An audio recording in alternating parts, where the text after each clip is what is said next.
4 августа средний взвешенный курс таджикского сомони к доллару США составил 10,26 сомони за $1. Курс сомони к рублю составил 0,16 сомони за 1 рубль. Курс сомони к евро составил 10,45 сомони за 1 евро.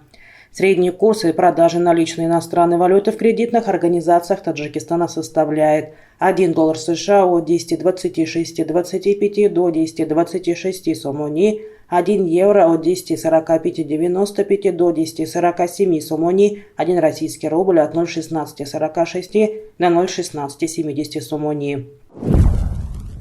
Мировые цены на нефть в четверг утром слабо снижаются. Инвесторы оценивают перспективы сокращения глобального спроса на этот вид сырья. Нефть марки Brent находится на уровне $96,57 за баррель, марки WTI на уровне $90,63. Котировки золота стабилизировались в четверг на фоне снижения доходности американских гособлигаций, составляет $1783.90 за унцию. Инвесторы также демонстрируют осторожность, ожидая выхода в пятницу отчета по рабочим местам вне сельского хозяйства США, который может дать представление о дальнейшей траектории повышения процентных ставок ФРС. Ведущее золотодобывающее предприятие Таджикистана, совместное таджикско-китайское предприятие «Заравшон», на которое приходится около 70% производства золота в стране, освободили от уплаты НДС и таможенных пошлин при импорте определенных товаров, техники и оборудования.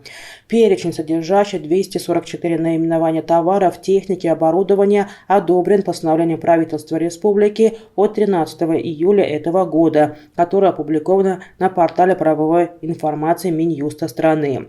Общий объем денежных средств, которые бюджет страны не получит из-за предоставления этих преференций, не указывается, однако количество и наименование товаров говорит о том, что сумма немаленькая.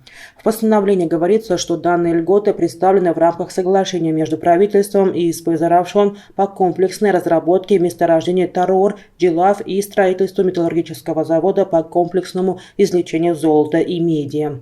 Месторождения Тарор и Джилав считаются крупнейшими золотоносными рудниками Таджикистана. Расположены они в 44 километрах от города Пенджакен Сагденской области.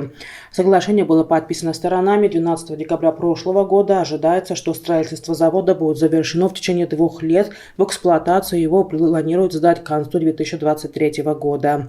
Предприятие обязуется поэтапно для комплексной разработки рудников и строительства завода инвестировать $117 миллионов. Соглашение будет действовать в течение 10 лет со дня вступления в силу. Независимые специалисты неоднократно призывали отказаться от практики адресного предоставления преференций, так как они создают препятствия для здоровой конкуренции на том или ином рынке.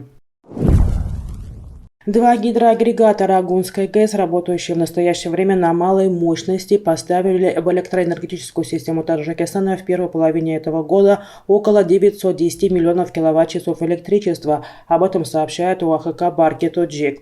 Это на 53% больше, чем Сангтуда-2, но на 30% меньше, чем Сантудинская ГЭС-1.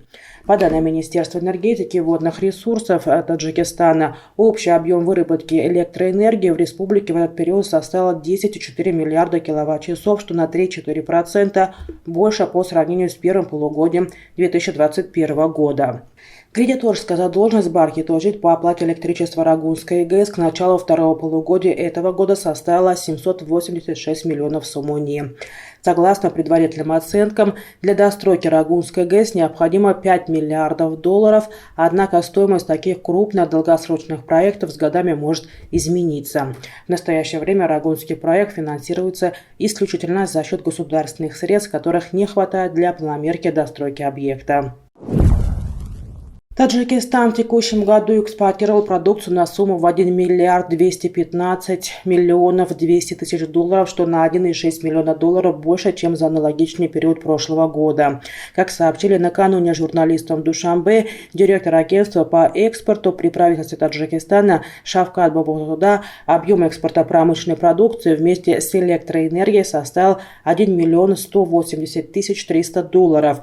Сумма экспорта сельхозпродукции в отчетный период составила более 27 миллионов долларов, что на 15,5 миллионов долларов или на 28,1% больше, чем за аналогичный период 2021 года. Что же касается объема сельхозпродукции, этот показатель за 6 месяцев текущего года составил более 110 тысяч тонн, в том числе более 75 тысяч тонн овощей, 19 тысяч тонн сухофруктов, более 15 тысяч тонн фруктов и других видов сельхозпродукции.